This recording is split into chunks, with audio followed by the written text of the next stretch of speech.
Yan, break time ko. Meron akong bisita. Ang aming masugid na bartender, si Annabelle. Say hi, my friend. Ito isa ring certified OFW to. Paano nag-ano na to? Saka Japan. Tapos nag-Macau. Ano pa ba? Taiwan, Hong Kong, China. Isipin mo, tayo mga nanay, no? Kahit saan pupuntahan natin, kahit anong pagsubok, susubukin para lang maitaguyod yung mga anak natin. Katulad niya, single mom ko. Single mom siya, pero ngayon, happily in love. Sabi nga natin, kahit tayo umiidad na, huwag tayong susuko sa paghanap ng forever. Kasi yung forever, nandyan lang yan sa paligid, ibibigay lang sa tamang panahon. Kumbaga sa prutas, hintay mong mahinog. Huwag mong pilitin para hindi ka saktan ng tiyan. Yun. So, siya, ang dami niya ng bansa napuntahan. Dami niya na experience sa buhay. Pero tingnan mo, it's never too late to achieve your success. Chararot! Diba? Ngayon, nagpapagawa siya ng bahay. Kasi hindi naman natin pwedeng madaliin lahat eh. Nakakapag-tour siya, kakabakasyon niya lang. So, ito na yung time niya kasi nagawa na niya yung part niya, yung obligasyon niya sa anak niya. So, binibigyan niya ng chance yung sarili niya para maging masaya. Ito ang sinasabi ko sa inyo. Minsan lang tayo mabuhay. Gawin natin kung ano yung magpapasaya sa atin. Kainin natin lahat ng gusto natin. Puntahan natin ang gusto natin puntahan hanggat kaya natin. Kasi at least bago man tayo kunin ni Lord, masasabi nating naging masaya tayo sa lupa. Kahit na minsan may struggles, andun talaga yung struggles, parang Pringles, nasa tabi-tabi lang yan. So, balik na tayo. Tatanungin natin siya kung paano siya mag-budget ng pera niya. Kasi konti na lang yung time. Malapit na matapos yung break time namin. 45 minutes na yung break namin. Maglalakad pa kami. So, naiwan sa amin 35 minutes. So, sa 35 minutes na yun, nakagawa pa ako ng video. Ngayon, tatanungin natin si Annabelle Aquino. Hindi niya kamag-anak si Ninoy Aquino. Hindi niya kamag-anak si Chris Aquino. Pero, Aquino siya. So, ito na. Paano siya mag-budget? At,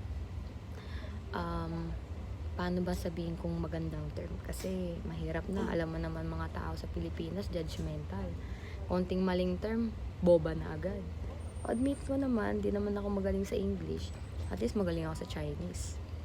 Eh, di ba sinasakop na nga tayo ng China? Charot. So, paano kang mag-budget? Unang-una, bili mo lang kung anong kailangan mo.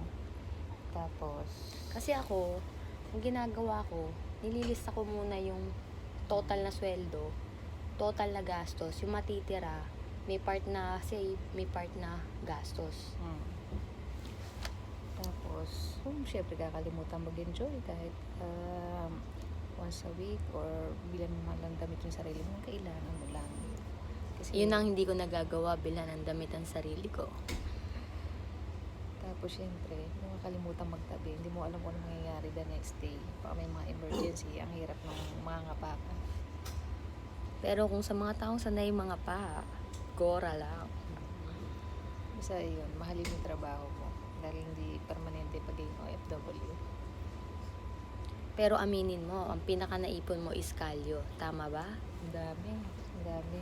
Ang dami ng pangkayod sa pare. Sa next na vlog ko, ikukwento ko sa inyo kung paano ako baliwalain, paano ako i-judge, paano ako may i-discriminate ng tao sa Pilipinas. Kasi syempre, pagod na kami mag-makeup sa araw-araw na pagpasok namin. So, pag uwi namin, as in talagang relax ka lang, kahit lipstick wala.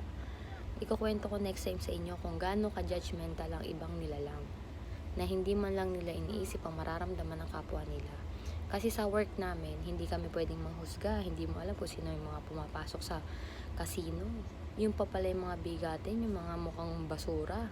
Yung mga basurero namin doon. Yung pala sila pa yung mga big time. Kasi syempre, may pera na sila. Ano pa bang gusto mo ma-achieve sa buhay?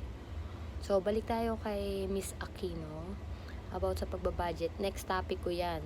Ang judgmental. Paano maging judgmental ang mga nilalang. So, balik tayo sa pagbabudget. Yun ang pagbabudget.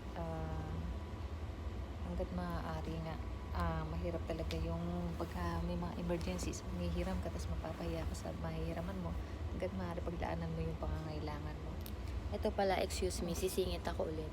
Nabibilib ako sa kanya. Kasi lately, nag-Japan siya. Then, the next month, nag-Taiwan siya. Pero, nagpapatayo siya ng bahay. Isipin nyo, gano'n niya na i-squeeze out yung budget niya. Doon ka mabibilib. Diba?